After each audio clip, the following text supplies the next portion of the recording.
اور اہل بیت کا خادم، صحابہ کا گدھا ہوں اور اہل بیت کا خادم، یہ سب ہے آپ کی نظر عنایت یا رسول اللہ۔ صحابہ کا گدھا ہوں اور اہل بیت کا خادم، یہ سب ہے آپ کی نظر عنایت یا رسول اللہ۔ میرے استاذوں پر ہر حال رحمت کی نظر رکھنا، میرے ماں باپ پر ہر حال رحمت کی نظر رکھنا، آقا سب مرشد پہ ہر حال رحمت کی نظر رکھنا، کریں دن رات بس سنت کی خدمت یا رسول اللہ، سلامت لے کے جائیں دینوں ایمان یا رسول اللہ، سلامت لے کے جائیں دینوں ایمان یا رسول اللہ، بنا دو مجھ کو بھی پابند سنت یا رسول اللہ۔ معراج کی شب جبریل سے کہنے لگے شاہ امم، اللہ جمیل و یحب الجمال، اللہ خوبصورت ہے اور خوبصورتی کو پسند فرماتا ہے۔ وہ ظاہری خوبصورتی بھی ہو سکتی ہے، لیکن سب سے اہم چیز ہے انسان کی باطنی خوبصورتی، اس کے دل کی خوبصورتی، اس کے روح کی خوبصورتی، اس کے اندر کی جو خوبصورتی ہے وہ سب سے اہم ترین چیز ہے۔ اور وہ خوبصورتی کیسے آتی ہے؟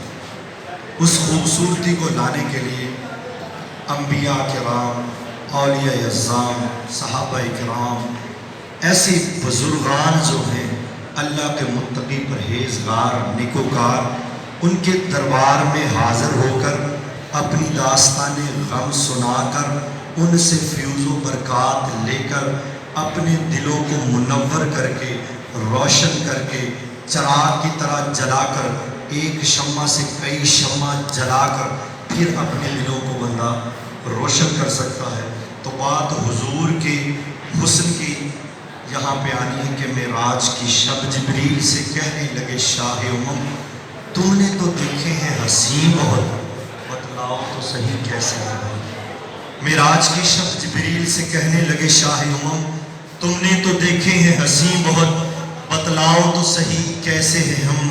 جبریل امین کہنے لگے اے ماہ جبیں تیری قسم، جبریل امین کہنے لگے اے ماہ جبیں تیری قسم، آنا کہا گردی دام مہر بتا ورزی دام، وہ دانائے سبل ختم الرسل مولائے کل، وہ دانائے سبل ختم الرسل مولائے کل، کہ جس نے غبار راہ کو بخشا فروغ وادی سینہ، نگاہ عشق و مستی میں وہی اول وہی آخر، نگاہ عشق و مستی میں وہی اول وہی آخر، وہی قرآن وہی فرقان وہی یاسین وہی طٰہٰ، انا کہا گردی دام مہر بتا ورزی دام، بس یار خوبان دیدم لیکن تو چیزیں دیگری، یا صاحب الجمال و یا سید البشر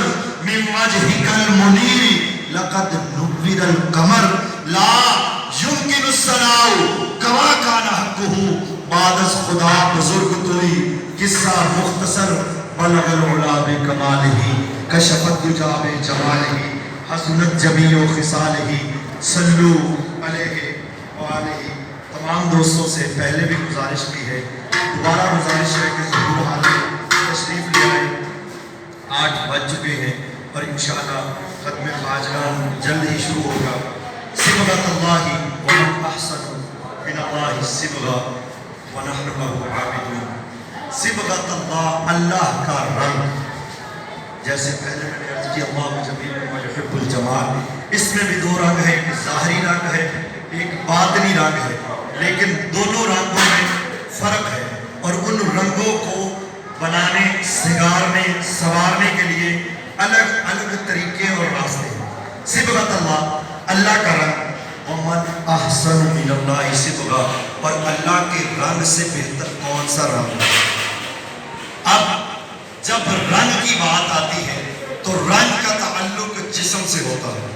اللہ تعالیٰ جسم و جسمانیت سے پاک ہے۔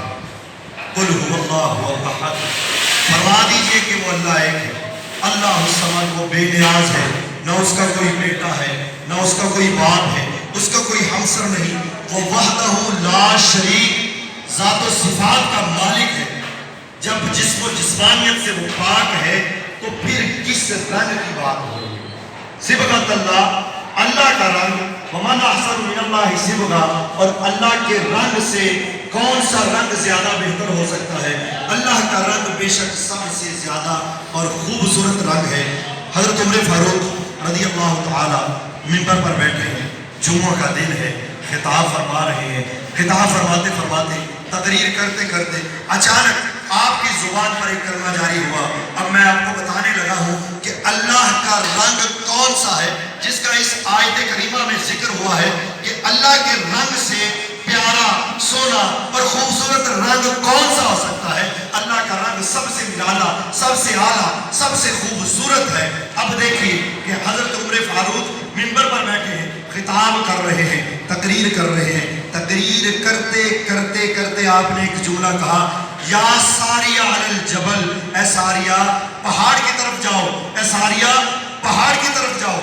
تو صحابہ کرام نے سنا، بڑے تعجب میں سوچنے لگے، پر کسی نے سوال نہیں کیا، خطاب سنتے رہے، پریشان ہو گئے، سوچنے لگے کہ ساریہ تو یہاں پہ نہیں ہے، وہ تو جنگ کے میدان میں ہے، اور جنگ کا میدان یہاں سے اگر اچھے گھوڑے پر سواری کر کے جایا جائے تو 15 دن کی دوری پر ہے، تو یہ یہاں پر بیٹھے کس کو کہہ رہے ہیں یا ساریہ علی الجبل، پہاڑی کی طرف ساریہ جاؤ؟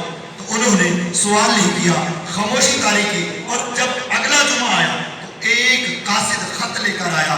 خط میں کیا لکھا ہوا تھا کہ امیر المومنین، ہم نے جو جنگ کے میدان میں جنگ ہو رہی تھی وہ فتح کر لی۔ جب وہ صحابہ جو قاصد بن کے آئے تھے، وہ رکا لے کر آئے تھے، تو ان سے دوسرے صحابہ نے جنہوں نے خطاب سنا تھا حضرت عمر فاروق کا، انہوں نے پوچھا کہ یہ کیسے آپ نے جنگ جیتی؟ انہوں نے کہا کہ ہم جنگ لڑ رہے تھے، جنگ کے میدان میں ہمارا چاروں طرف سے گھراؤ ہو چکا تھا، یہاں تک کہ ہم مرنے مرانے پر تھے، یعنی ہمارا محاصرہ ہو چکا تھا، ہم بری طرح جنگ کے میدان میں اڑ گئے تھے، مرنے والے تھے یا شہید ہونے والے تھے۔ اتنے میں حضرت ساریہ ہمارے پاس آئے اور انہوں نے فوراً کہا سب پہاڑ کی طرف چلے جاؤ۔ ہم سب پہاڑ کی طرف چلے گئے۔ جب پہاڑ کی طرف گئے تو ہماری پشت پہاڑ کی طرف تھی، ہمارے سامنے کفار تھے، دائیں کفار تھے، بائیں کفار تھے، لیکن پیچھے سے حملے کرنے والا کوئی نہیں تھا۔ لیکن اس سے پہلے ہمارے چاروں طرف جو کفار تھے وہ کسی طرف سے بھی ہم پر حملہ کر کے حاوی ہو سکتے تھے، لیکن جب ہم پہاڑی کے قریب گئے، پہاڑی پیچھے تھی، پیچھے سے کوئی حملہ نہیں کر سکتا تھا، دائیں بھی کفار ہے، بائیں بھی کفار ہے، سامنے بھی کفار ہے، ہم نے کفار پر حملہ کر دیا، ایسا حملہ کیا کہ کفار کو لا تعداد کفار کو ہم نے واصل جہنم کیا، اور وہاں سے بعض کفار جو تھے وہ بھاگ گئے۔ اور پھر صحابہ نے پوچھا کہ آپ نے یہ بات نہیں پوچھی کہ حضرت ساریہ کے ذہن میں اچانک یہ بات کیسے آئی کہ پہاڑی کی طرف چلے جاؤ؟ انہوں نے فرمایا کہ ہم نے یہ حضرت ساریہ سے سنا کہ حضرت ساریہ نے فرمایا کہ میں نے ایک آواز سنی، جو آواز حضرت عمر فاروق کی تھی، وہ کہہ رہے تھے یا ساریہ علی الجبل، اے ساریہ پہاڑ کی طرف دیکھیے، پہاڑ کی طرف چلے جائیے۔ اب دیکھیے اللہ کا رنگ کتنا خوبصورت رنگ ہے۔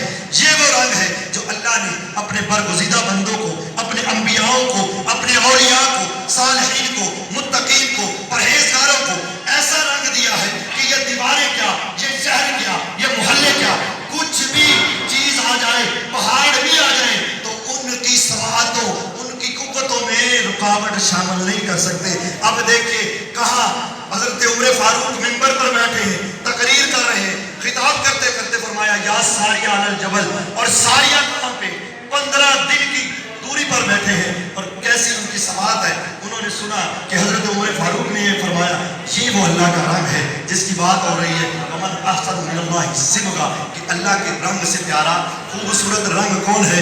جو اللہ کے رسول کے رنگ میں رنگ جاتے ہیں تو وہ اللہ کے رنگ میں رنگ جاتے ہیں، اور جو اللہ کے رنگ میں رنگ جاتے ہیں ان کے رنگ ظاہری خیر چھوڑیے، جو باطنی اندرونی رنگ ہوتے ہیں وہ ایسے بدل جاتے ہیں کہ وہ کسی چیز کو اشارہ کرتے ہیں وہ رک جاتی ہے، کسی چیز کو اشارہ کرتے ہیں وہ چل پڑتی ہے، کسی چیز کے بارے میں دعا کرتے ہیں۔ نظام الدین اولیاء بہت بڑے بزرگ ہیں، ہمارے سلسلے کے بزرگ اور سب کو معلوم ہے نظام الدین اولیاء کا ان کی محفل میں اب دیکھیے نسبت، اب رنگ دیکھیے اللہ کا رنگ کیسا ہے، نسبت سے کیا فوائد ہوتے ہیں.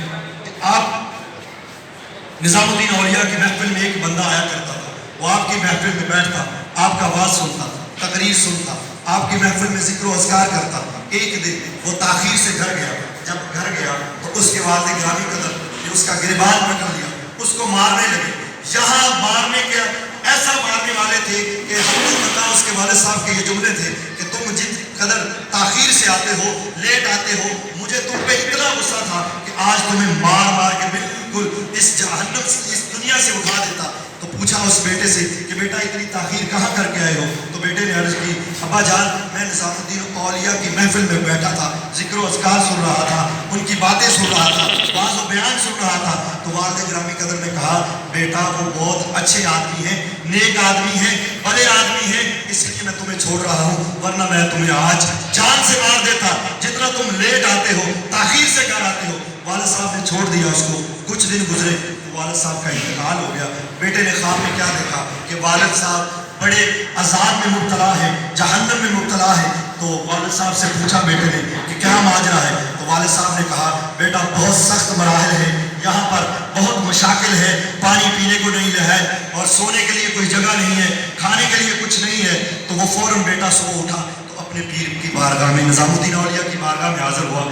عرض کی حضور میں آپ کا مرید ہوں، آپ کا مانگتا ہوں، آپ کے بیان سنتا ہوں، آپ سے محبت کرتا ہوں. میرے والد گرامی قدر جہنم میں ہے، جہنم میں ہے، آپ سے میری نسبت ہے، آپ سے میری قربت ہے. تو اس لیے آپ توجہ فرمائیں، دعا کریں کہ اللہ تعالیٰ میرے والد گرامی قدر پر عذاب ہٹا دے. تو نظام الدین اولیاء رحمۃ اللہ علیہ کے جملے سنیے. انہوں نے کہا یہ بتاؤ کہ وہ بندہ ہماری محفل میں آتا تھا تو تمہارا والد تھا؟ نہیں میرے والد صاحب آپ کی محفل میں نہیں آتے تھے. اس لڑکے نے جواب دیا. پھر پوچھا کہ کیا وہ ہم سے محبت کرتے تھے؟ کہتا ہے ایسا کوئی واقعہ یاد نہیں کہ وہ آپ سے محبت کرتے ہو. پھر پوچھا کیا وہ ہمارے مرید تھے؟ نہیں حضور وہ آپ کے مرید بھی نہیں تھے. کیا انہوں نے ہمیں دیکھا؟ نہیں حضور ایسا کوئی معاملہ نہیں، انہوں نے آپ کو دیکھا بھی نہیں. تو نظام الدین اولیاء نے کہا کوئی تو سلسلہ، کوئی تو نسبت، کوئی تو محبت کی ایسی مثال دو جو ان کو ہمارے ساتھ تعلق ہو، جس کی وجہ سے ہم اللہ تعالیٰ کے حضور دعا کریں، اللہ تعالیٰ سے ان کی بخشش کروائیں. تو پھر وہ بیٹا سوچنے لگا کہ نہ تو وہ آپ کی محفل میں آتے تھے، نہ انہوں نے آپ کو دیکھا، نہ وہ آپ کے مرید تھے، نہ آپ کے چاہنے. ہاں ایک بات مجھے یاد ہے کہ ایک رات میں تاخیر گھر میں گیا، لیٹ گیا تو میرے والد گرامی قدر مجھے مارنے لگے. جب انہوں نے پوچھا بیٹا کہاں سے آئے ہو؟ تو میں نے عرض کی ابا جان میں نظام الدین اولیاء کی محفل سے آیا ہوں. جب انہوں نے یہ کلمات سنے، انہوں نے جواب دیا کہ نظام الدین بڑا آدمی ہے، نیک آدمی ہے، اس کی بدولت، اس کی وجہ سے میں تمہیں چھوڑ رہا ہوں، ورنہ آج میں تمہیں بہت مارتا. تو نظام الدین اولیاء نے مسکرا کر کہا بیٹا پریشان نہ ہو، اے میرے مرید پریشان نہ ہو، تمہارا کام بن گیا. یہ ہے مولا کرم. یہ دیکھیے ابھی آگے توجہ چاہیے، بات کو غور سے سنیے، پھر اللہ کے رنگ کی جو مشاہدہ ہے آپ آسانی سے کر سکتے ہیں. جب اس نے یہ بات بتائی تو حضرت نظام الدین اولیاء رحمۃ اللہ علیہ نے فرمایا بیٹا اتنا ہی کافی ہے کہ ان کی زبان سے یہ کلمات نکلے کہ ہم اچھے آدمی ہیں، نیک آدمی ہیں، بھلے آدمی ہیں، تم جاؤ گھر جا کر سو جاؤ، پریشان نہیں ہونا. بیٹا گھر چلا گیا. نظام الدین اولیاء رحمۃ اللہ علیہ نے دعا مانگی. جب بیٹا گھر جا کے سویا، سو کر اٹھا، جب سویا تو خواب میں کیا دیکھتا ہے کہ اس کے والد گرامی قدر جنت میں ہے. اس نے پوچھا ابا جان آپ تو دوزخ میں تھے، عذاب میں مبتلا تھے، جنت میں کیسے آئے؟ تو عرض کی انہوں نے. والد صاحب نے کہا بیٹا بات یہ ہے کہ میں آج گھوم رہا تھا، عذاب میں مبتلا تھا، اچانک میں نے ایک آواز سنی اور آواز دینے والا نظام الدین اولیاء. دیکھیے اللہ والوں کی رسائی کہاں تک ہوتی ہے کہ جہنم ہو، جنت ہو، دنیا ہو، حشر ہو، کہیں بھی ہو، ان کی وہ رسائی، ان کو طاقت اللہ تعالیٰ نے بہت دی ہوتی ہے. اس لیے تو فرمایا الا ان اولیاء اللہ لا خوف علیہم ولا هم یحزنون. جو اللہ کے اولیاء ہیں، جو اللہ کے ولی ہیں، جو اللہ سے محبت کرنے والے ہیں، اللہ کے رسول سے محبت کرنے والے ہیں، اللہ کی رضا پہ قربان ہونے والے ہیں، مر مٹنے والے ہیں، ان کو کسی چیز کا کوئی خوف، ڈر، غم نہیں ہوتا. باپ نے کہا بیٹا کہ مجھے ایک آواز آئی، آواز دینے والا نظام الدین اولیاء تھا، اللہ کی بارگاہ میں گر گڑا رہا تھا، رو رہا تھا، اے باری تعالیٰ یہ بندہ میرا ہے، یہ بندہ میرا ہے، اس نے مجھ سے محبت کی، جب اس کا بیٹا گھر لیٹ گیا تو اس نے اس قدر ہماری عزت کی، یا اللہ ہماری عزت کو رکھتے ہوئے، ہماری لاج کو رکھتے ہوئے اس بندے کی بخشش فرما دی، اور اللہ تعالیٰ نے اس بندے کی بخشش فرما دی۔ اب دیکھیے کس قدر نسبت تھی، صرف ایک معقول سی چھوٹی سی نسبت کہ اپنے بیٹے کو نظام الدین اولیاء کی محفل میں جانے کی نسبت سے معاف کیا، تو رب کعبہ نے اس معاف کرنے کی وجہ سے اس پر جو عذاب نازل ہو رہے تھے سب کے سب ٹال دیے، اور اللہ تعالیٰ نے آپ لوگوں کو ایسے اولیاء کی قربت دی ہے۔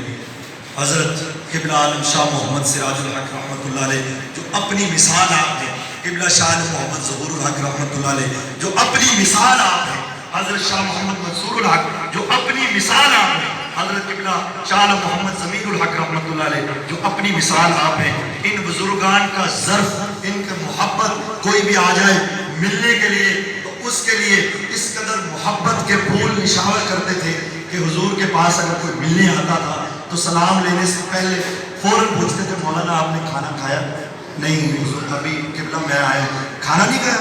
مولانا جائے پہلے کھانا کھائے۔ یہ محبت کا انداز ہے، کوئی خدمت میں حاضر ہو رہا ہے، سلام لیے اور فوراً کیا کہا ہے؟ بیٹا آپ نے کھانا کھایا؟ مولانا آپ نے، اور انداز دیکھیے مولانا کس قدر خوبصورت اور محبت والا انداز، اس قدر محبت والا انداز، یہ حضور کی جو آل ہے یہ اس میں محبت والا ایسا انداز ہو سکتا ہے، کوئی اور بندے کا ایسا ظرف نہیں ہو سکتا۔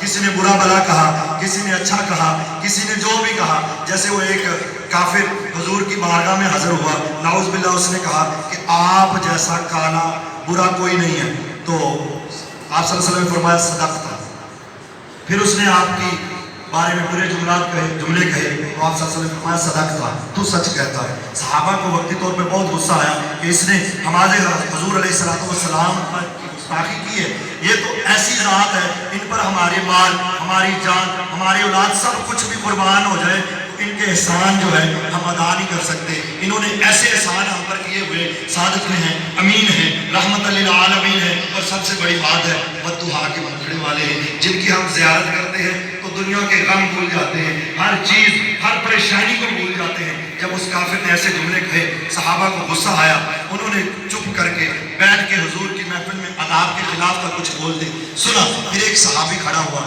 اس نے کہا حضور آپ جیسا سونا، آپ جیسا خوبصورت، آپ جیسا جمیل، آپ جیسا پیارا اس پوری کائنات میں نہیں۔ حضور نے فرمایا صدقتا، تو نے سچ کہا۔ پھر اس نے اور حضور کی تعریف بیان کی، حضور نے فرمایا صدقتا، تو نے سچ کہا، اور تعریف کی، حضور نے فرمایا صدقتا، تو نے سچ کہا۔ جب دونوں نے بات ختم کی حضور کی بارگاہ میں، صحابہ نے عرض کی یا رسول اللہ صلی اللہ علیہ وسلم اس کافر نے آپ کو برا بھلا کہا، آپ نے کہا صدقتا، تو سچ کہتا ہے۔ جب صحابی نے آپ کی تعریف بیان کی، آپ کے کلمات اچھے بولے، تب بھی آپ نے کہا صدقتا۔ حضور اس میں معاملہ کیا ہے، اس میں حکمت کیا ہے؟ تو حضور علیہ السلام نے فرمایا کہ ہر شخص کو دوسرے شخص کے چہرے میں اپنا چہرہ نظر آتا ہے۔ اگر انسان برا ہوگا تو دوسرے کو بھی برا کہے گا، اگر انسان برے کردار والا ہوگا تو دوسرے کے کردار پہ انگلی اٹھائے گا، اگر انسان اچھا ہوگا تو دوسرے کو اچھا کہے گا، انسان نیک ہوگا دوسرے کو نیک کہے گا، انسان اللہ کی راہ پہ چلنے والا ہوگا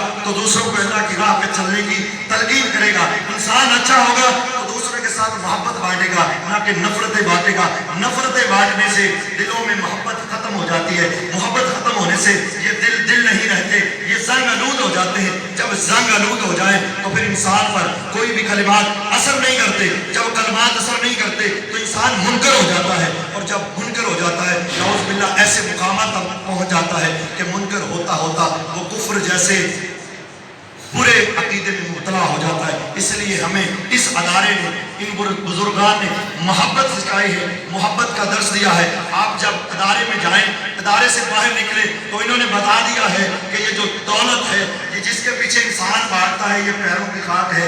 آپ جب دروازے سے باہر نکلیں گے، گیٹ کے اوپر ایک بڑا خوبصورت شعر لکھا ہوا ہے، نہ دولت سے، نہ دنیا سے، نہ گھر آباد کرنے سے، نہ دولت سے، نہ دنیا سے، نہ گھر آباد کرنے سے تسلی دل کو ہوتی ہے، خدا خدا کو یاد کرنے سے تسلی دل کو ہوتی ہے، خدا کو یاد کرنے سے۔ اور یہاں پہ اگر ہم حاضر ہوئے ہیں تو ان بزرگان کے توسل سے اللہ اور اس کے رسول کی رضا حاصل کرنے کے لیے، کیونکہ یہ بزرگان ایسے ہیں سبحان اللہ، ان پہ ہماری مال، ہماری جان، ہماری اولاد سب قربان ہے۔ یہ میری اور آپ سب کی ایسی ہی محبت ہے، ہر کسی کی ایک سے بڑھ کر دوسرے کی محبت ہے۔ کسی کی بھی یہاں پہ ادارے میں کوئی ایسی کسی کے دل میں کدورت یا کوئی چیز نہیں، ہر بندے کا اپنا اپنا انداز محبت ہے۔ اللہ تعالیٰ آپ کی محبتوں کو اس ادارے کے ساتھ سدا قائم دائم رکھے، کیونکہ یہ ادارہ کوئی عام ادارہ نہیں، یہاں سے ایسے طلباء پڑھے ہیں، یہ ماشاءاللہ ابھی بھی طلباء ادھر بیٹھے ہوئے ہیں،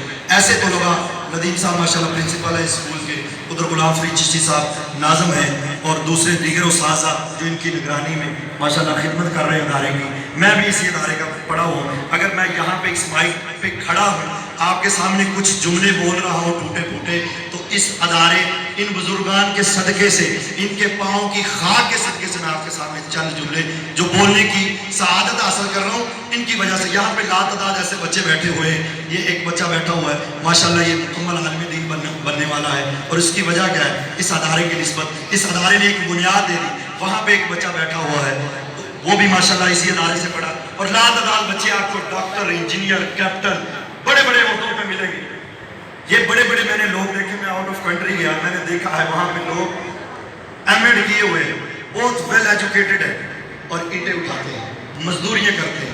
اس ادارے کا فیضان ایسا ہے کہ لا تعداد یہاں کے طلباء جو دارالعلوم صابریہ سیاجیہ میں پڑھتے رہے، وہ باہر کام کر رہے ہیں، بہترین اللہ تعالیٰ نے ان کے اسباب جو ہیں ان اولیاء کے صدقے سے بنائے ہوئے ہیں۔ کوئی اکاؤنٹنٹ ہے، کوئی انجینئر ہے، کوئی کسی عہدے پہ ہے، ہر بندہ الحمدللہ بہت اچھے عہدے پر بیٹھا ہوا ہے، اس کی بدولت ہے۔ تو قبلہ شاہ عالم محمد سراج الحق کا فیض ہے، قبلہ شاہ محمد ظہور الحق کا فیض ہے، قبلہ شاہ محمد منصور الحق کا فیض ہے، قبلہ شاہ محمد ضمیر الحق رحمۃ اللہ علیہ کا فیضان ہے۔ ان بزرگان کا فیضان جو ہے اللہ تعالیٰ ہمارے اوپر ان کے صدقے سے، حضور کے صدقے سے، حضور کی آل کے صدقے سے ہمارے اوپر اپنی خاص رحمت نازل فرماتا رہے، تاکہ ہم دین و دنیا دونوں کو ساتھ لے کے چلے۔ یہ نہیں کہ دنیا میں اس قدر مبتلا ہو جائیں کہ دین کو بھول جائیں۔ یہ جو محافل ہوتی ہیں اور یہ اللہ کے پاس بیٹھنا ہوتا ہے، یہ ایک روحانی ماحول ہوتا ہے، ایک اچھا ماحول ہوتا ہے،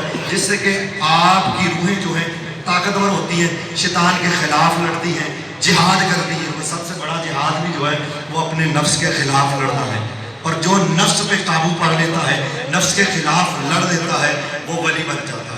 ان اولیاء اللہ کی محافل میں، ذکر کی محافل میں بیٹھنے کا مقصد یہی ہوتا ہے ہمیں روحانیت نصیب ہو، ہمارے دلوں کو سکون نصیب ہو، اور ان کی زیارت ہو۔ یہ حضور کی آل میں سے ہے، اگر آپ کا عقیدہ پختہ ہو، آپ کی محبت پختہ ہو، ان کے چہرے کو دیکھ کر یہ نیت کریں کہ ہم ان کا چہرہ دیکھ رہے ہیں، یہ حضور کی آل میں سے ہے، اللہ تعالیٰ ہم پر ایسا فضل فرمائے کہ اس آل کے صدقے سے حضور علیہ السلام کی زیارت ہمیں نصیب فرما دے۔ اللہ تعالیٰ ہم سب پر اپنا خاص فضل و کرم فرمائے۔ وما علینا الا البلاغ المبین۔